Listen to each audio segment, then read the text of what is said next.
Back-to-back update and information as see the hot. In case you have not joined our social media handle, what are you waiting for? Kindly go ahead and subscribe, like, comment, share, and also remember to on your notification button so that whenever our news drop, you go be the first. Go collect them. You don't share and make we go down to the information straight. Will be say nine carry me come here. No time to waste time. Because if we begin to waste time must to go. Nnamdi Kanu must be released on Ohanezendigbo worldwide vows. Okay. Me, I always say, talking sin no be doing sin. It's not by talking saying he must be released, this is getting to 3 years now, and nothing has been done. There has been no proper protest from the said Ohanezendigbo. There has been no proper appeal. There has been no proper, face-to-face talk with the president of Nigeria to see how best things can be done so that Nnamdi Kanu can be released and things will come back to normalcy in Igbo land. Of course, you know that Igbo land was once a peaceful place. Like those days, why the no Mwaka, we hear some stories of bandits, eye swap, headers, all those things. And sometimes we hear it in Burundi, we hear it in Congo, Kinshasa, we hear it in Saudi Arabia, we hear it in Libya. And at a time, we started around 2002. 2002 from up, we started hearing the news of Boko Haram story, this and that, and the rest of them. And around coming close to 2005, 6, 7, 8, 9, 10, 11, 12, around 2012, the story become enormous. It become glaring that something huge is coming into Nigeria. And we started hearing the story around maybe Sahara Desert, Kaduna, Katsina, Kanu, and the rest of them. And it was like, okay, these things are happening in the north. It has nothing to do with the southeastern part of Nigeria. And now, these days, the places we hear these stories now are right in our doorstep, in the doorstep of Ndibo, right in their doorstep, right in their domot. Sometimes you hear in Enugu how herdsmen sent how many people to judgment. You hear it in Anambra. You hear it in Ebonyi State. Now, the issue of unknown government and the rest of them is happening right inside our mouth, right inside our nose. And Ohanezendigbo and the governors in the southeastern part of Nigeria are taking it lightly because maybe somehow it has not yet affected each and every one of them.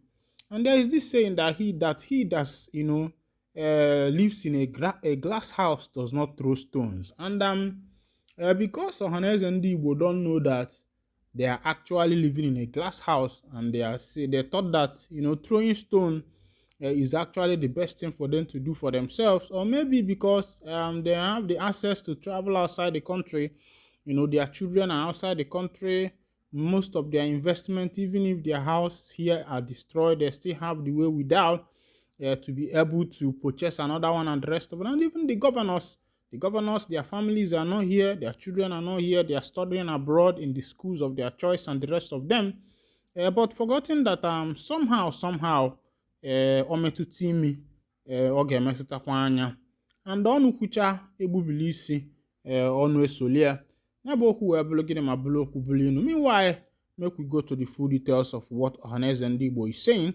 The Apex Igbo Cultural Organization Ohanezendigbo Worldwide on Friday said it is making frantic effort to secure the release of the leader of the indigenous people of Biafra, IPOB, Nnamdi Kanu.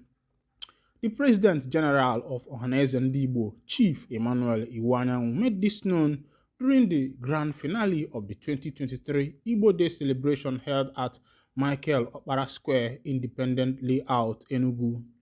Chief Iwanyanwu also said that though he believed that there is a marginalization of Ndigbo in Nigeria, he is seeing a bright future for Ndigbo. He said that after a series of research, briefly after his inauguration as PG of Ohaneze, He saw that Ndi Igbo are blessed with abundant natural resources such as coal, limestone, and gas. Lamenting against the prevailing insecurity in the southeast, Iwanyanwu said Ohaneze would not sit and watch somebody who is sojourned abroad to ruin Igbo land with thoughtless sit-at-home order. The leadership of Ohaneze and other leaders in Southeast have been engaging the federal government for the release of Mazi Nnamdi Kanu, whose reported health condition attracts with sympathy. We will not rest until we secure his release, even though the court of jurisdiction has discharged and acquitted him, but the federal government refused to release him. Speaking at the event at Abuja Mogul, an Abuja Mogul businessman, Engineer Ato Eze, who was the chairman of the grand finale of the 2023, expressed the belief that Kanu's release will check insecurity in the southeast and ensure that Igbo economic thrives unhindered. He said that no amount of effort put in place to secure Kanu's release will be too much, and therefore urged the Ohanezendigbo leadership not to rest on their oars until the goal is achieved. Indeed, no number of meetings with the federal government or political consultations on the matter will be too much, he implored. Eze, who said that it has been established that Ndi Igbo face marginalization in Nigeria, pointed out that the marginalization and injustice should be addressed through dialogue rather than taking up arms.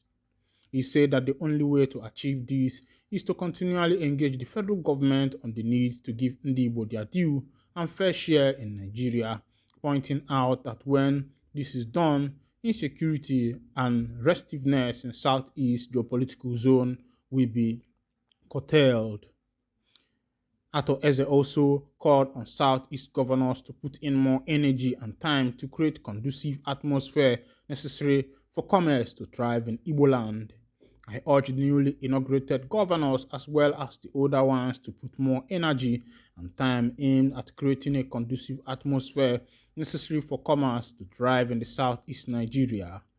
Although already insecurity has unleashed monumental misfortune upon the southeast economy, if the governors fail to do something urgent to arrest the current financial and human capital fight currently experienced in southeast, the trend will do an irreparable damage to the prosperity of the people. He said and urged the governors to create employment opportunities for our teeming youth as a way of reducing insecurity in the region. He equally called on the President Tinubu to accommodate more Igbos in his administration to avoid the cry of marginalization which most Igbos perceive is prevalent against them in Nigeria. The ceremony attracted the governors of Enugu State, Anambra State, while Ebonyi and Imo were represented by their deputies. Former Minister Chris Ngejofri Onyema were among the prominent Igbo leaders that graced the occasion. Meanwhile, I want to touchlight what Ohanezendigbo said concerning the issue of making the southeastern geopolitical zone a thriving commerce environment for business people.